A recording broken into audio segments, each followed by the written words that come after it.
Ichigo is peak masculinity, and in this video I'm going to be explaining why that is. Leave once you see it yourself. Byakuya Kuchiki Bankai.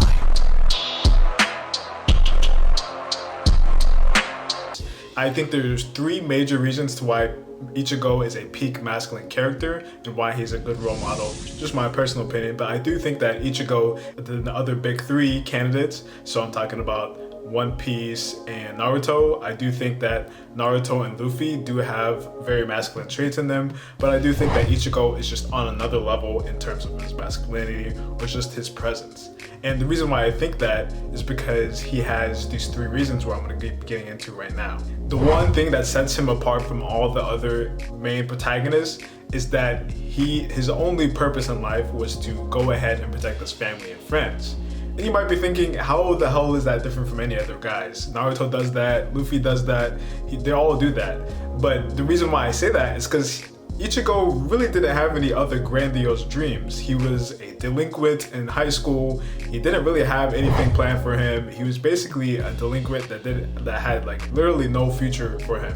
But then after that, he started to get into the Soul Society, the Soul Reapers, and the whole storyline is based off of him becoming a Soul Reaper just to protect his friend that he basically met. He did all of this crazy shit throughout Bleach, throughout all the hundreds of episodes, just to protect his friends and family. And I would say that's kind of crazy. That's kind of crazy that he went to that he went through all that struggle, all of that perseverance, all of that willpower, just to go ahead and protect his friends and family. That's what makes him a masculine man, because he's ready to sacrifice all of these things just so he can go ahead and help out the people around him. Back in the days that, a lot of tribal leaders did, that I wouldn't say all the time, but kings did do that to some extent, because there are good kings and there are good emperors in history, and that they did try to basically go ahead and make their kingdom prosperous and make their kingdom expand, and they wanted to be conquerors because they knew that if I can go ahead and make life better for me, I can make life better for the others. And that's what, most of their thoughts were like that. And I think that Ichigo has kind of that same mindset. He doesn't have any grandiose dreams like Luffy or Naruto, but he really went through all that pain and struggle just to go ahead and make a better life for his friends and his family, which is a very masculine trait. And the second reason I think that he's a masculine character is because he loves the struggle and the risk of battle.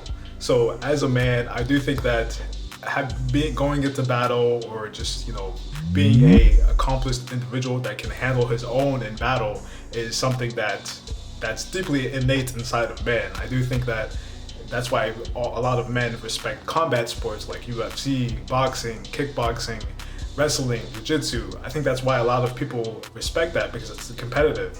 And as men, we're very competitive in nature. Well, if you're not competitive, nothing in life goes right for you. So that's why I think that Ichigo is masculine in that trait, because as we saw with Grimchild, he finally realized that, I'm not just doing this just to protect my friends and family. I actually like it. I like the thrill of battle. I like going ahead and testing myself against all these other powerful beings in this universe.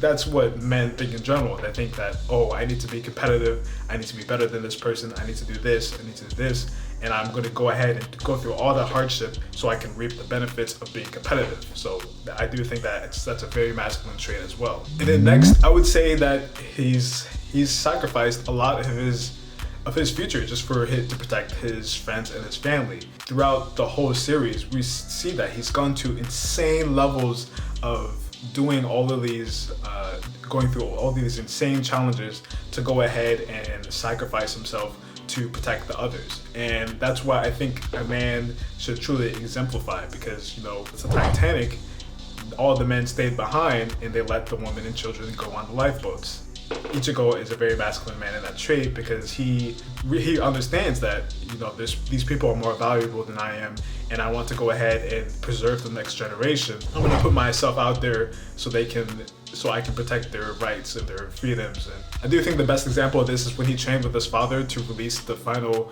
Getsuga Tenshu, or when he went ahead and trained the final Getsuga Tenshu to go ahead and go against Aizen, who was basically universal type of power, and he couldn't match up with him. And he went ahead and basically said, his father said, hey, you're never going to be able to see anybody from Soul Society again. You're going to defeat Aizen if you do this. So that's kind of crazy when you think about it, because he's like, you know, I've met all these people throughout my life. I've helped protect all these people. But if I do this and I protect or save the world, basically, I'm not gonna be able to see them anymore. So he was ready to risk it all just to go ahead and defeat Aizen, which I think is the highest sacrifice that there is. He's willing to go ahead and save his friends, but he will never be able to see them again, which is, I think that's just super loyal. So that's what I think about Ichigo being a top masculine character. What do you guys think? Let me know in the comments below. Do you guys think he's a masculine character? And do you think he's a better masculine character than Luffy and Naruto? Go ahead and discuss it in the comment sections below. I want to see what your guys' thoughts are on it.